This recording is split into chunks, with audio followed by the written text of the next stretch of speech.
Welcome to my channel Echoes of Coin. Everyone's seen the 1976 Bicentennial Quarter. But what if I told you that some of these ordinary-looking coins hiding in your change could be worth thousands of dollars today? From rare silver strikes to minting errors that slipped past inspection. This single quarter has shocked collectors and turned pocket change into treasure. Don't spend yours until you know what it's really worth. The 1976 Bicentennial Quarter holds a special place in American history. A coin that not only marked a milestone but also celebrated 200 years of independence. It remains one of the most recognizable and collectible coins ever struck by the United States Mint. Beyond its face value, this quarter represents a rich story of national pride, artistry, and the enduring fascination of coin collectors around the world. The 1976 quarter was released as part of a larger commemorative series that included the quarter, half-dollar, and dollar coins. Each of these coins carried a unique dual date, 1776 to 1976, honoring the bicentennial of the United States. The U.S. Mint intended this special issue to reflect the country's 200-year journey from the signing of the Declaration of Independence to the present day of 1976. The concept for the bicentennial coinage was first introduced in the early 1970s, as the nation began preparing for its 200th anniversary celebration. Congress authorized the creation of commemorative designs for circulating coins, something that had not been done on such a scale before. The Mint invited artists to submit designs that would capture the spirit of America's independence and the progress made over 2 centuries. The winning design for the quarter came from Jack L. H.R., a commercial artist from Arlington Heights, Illinois. His design depicted a colonial drummer, symbolizing the patriot spirit of 1776, standing before a victory torch encircled by 13 stars, one for each of the original colonies. This iconic image replaced the familiar eagle reverse used on quarters since 1932. The obverse, or front side, continued to bear the portrait of George Washington designed by John Flanagan, but the date was changed to show 1776 to 1976 instead of a single year. When the coin was first introduced, it quickly became a symbol of national pride.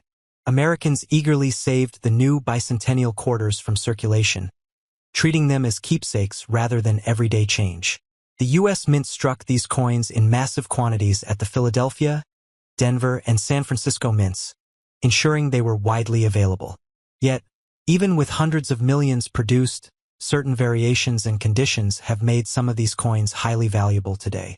The Philadelphia Mint coins carry no mint mark, the Denver coins feature a D, and the San Francisco Mint struck both proof and silver-clad versions with an S mint mark. While the standard copper-nickel versions were made for circulation, the silver-clad versions were minted primarily for collectors and sold in special sets.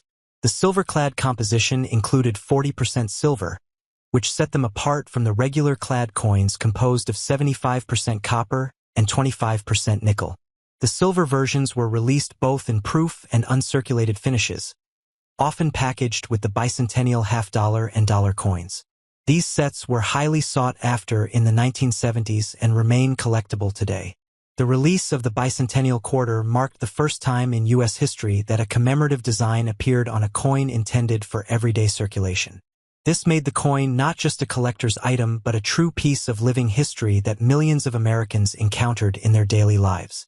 It connected people of all ages to the celebration of the nation's founding and inspired a new wave of interest in numismatics. One of the reasons collectors continue to treasure the 1976 Bicentennial Quarter is its unique historical significance. It was a one-year-only design, struck for 2 calendar years, 1975 and 1976, but all bear the dual date. No quarters dated 1975 exist. Every quarter produced during those 2 years carries the 1776 to 1976 inscription.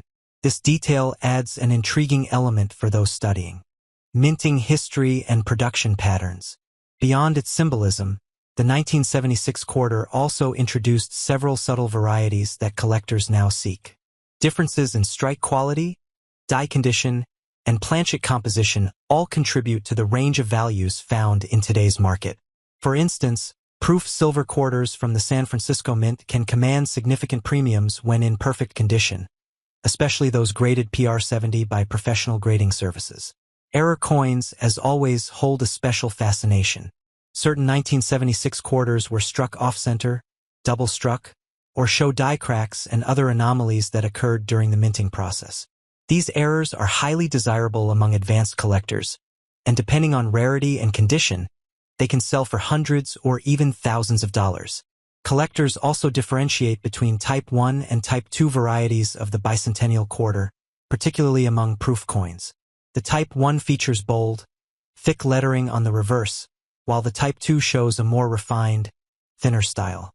The Type 2 design was introduced later in 1975 to enhance clarity and visual appeal. While both types are collectible, Type 2 coins generally hold higher value in pristine grades.